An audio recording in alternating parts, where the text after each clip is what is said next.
નશાના રવાડે ચડેલા અમદાવાદ ખાતે રહેતા 3 ઇસમો માદક પદાર્થો સાથે ઝડપાયા। ધાનેરાની નેનાવા ચેકપોસ્ટ પર કરાવી કાર્યવાહી।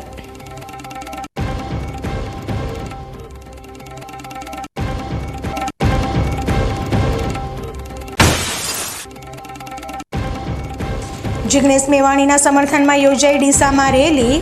પ્રાંત અધિકારીને દારૂ અને ડ્રગ્સના મુદ્દે આપ્યું આવેદનપત્ર।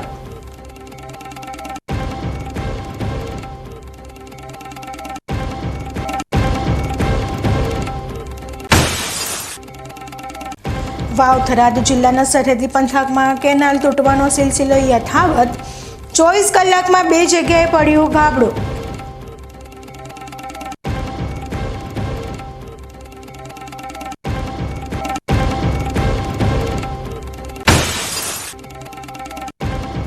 બનાસકાંઠા પોલીસે ટૂંકા ગાળામાં 16 ગુનાનો ભેદ ઉકેલ્યો। ચોરી લૂંટમાં ગયેલા ₹19.24 લાખનો મુદ્દામાલ કરાયો રિકવર।